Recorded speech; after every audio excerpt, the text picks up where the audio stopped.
So I just wanted to make a video quick about the assembly of this. It's the Muddy River Wholesale folding trailer. And I ended up ordering this. I live in the Arctic in Canada. And I ended up ordering this because I needed to ship it into in a sea lift crate. I wanted it to fit. So I got the folding option. So it saved costs on shipping. But then my goal was I just wanted to assemble it not with the folding option. So I just wanted to go over that real quick for anyone out there that's looking to buy this trailer, just wants to learn a little bit more about it because I didn't see much online. So there's a whole bracket assembly that goes between these two pieces here, which allows it to pivot. So what I did instead, so you can see if you go underneath, is I just bolted it, these two flat pieces together. So there's these two 4-foot sections. It's an 8-foot trailer. I just bolted them straight together underneath. This piece here, underneath supporting the leaf springs and the axle, I just bolted that straight to here. This side I had to drill a little hole in the side of the trailer here and bolt that through. But once that was all bolted up, it's as solid as can be.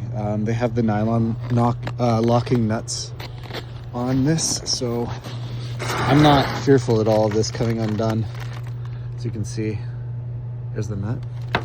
So it should be just fine. Now, one thing I wanted to just say, so I opted for this option of plywood. I got this from the WoodSource in Ottawa, and it's like an epoxy coated coating on top of 3/4 inch, and it's got a little bit of like a grip to it. It is quite slippery in the winter, but I'm going to be putting my skidoo on, and I'll have a little section back here, maybe an old skidoo track bolted down just to get some grip to go on. But I chose it just because it's a little bit easier, slippery, but there is some grip to it anyways, but it's also durable. But actually I'll be putting that to the test, to be honest, to see just how durable it is over the coming years. But that'll be interesting to find out. The only thing I wanted to mention too about this is if you look underneath, so you'll see how you're bolting along the way here, all along the trailer. And so those bolts actually stick up about 1/4 inch above the bottom of this. So what I had to do is drill out this plywood all along here where there were bolts. So I had about 5 or 6 along the way. So I just drilled into the plywood about 1/4 inch with just a circular, I think it's called a spade bit. And I made those holes, made sure it was good. And as soon as I had that done properly, then this sat flush. I think I used about 1.5 inch bit. So the diameter of it. Give me a little bit of wiggle room to be able to play with the plywood.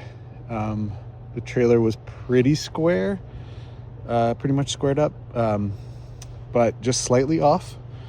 Not bad though, just maybe by 1/4 inch or so.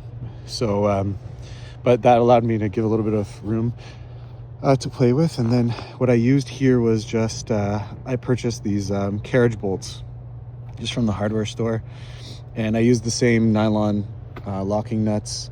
Plus I added in, just for extra reassurance, I added these locking washers to it as well, just to keep it firmly planted, or firmly bolted, I should say, down.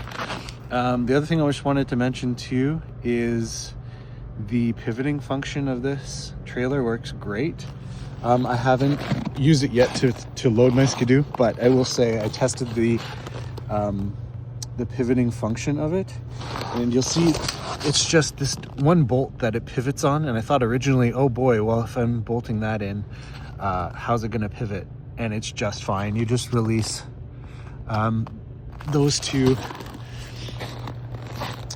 pins right there, and then this whole guy just pivots just fine. And once this is hitched up here, it just holds us all in place, and it's no problem to have that pivot on those wheels and then load up your sled or load up whatever else you're doing. The only thing I'm missing now is the little tie down points, which I haven't put on, but I'll put those on later, and the fenders and stuff. But I just wanted to make the video of the basic trailer and how I put it together, because I thought it might help some people out there. Yeah, just some basic tools. That's all you need.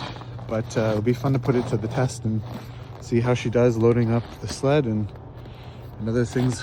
And we'll see. Maybe I'll do a video down the line just to see how it held up durability wise. It might be kind of nice to know. So anyways, that's it.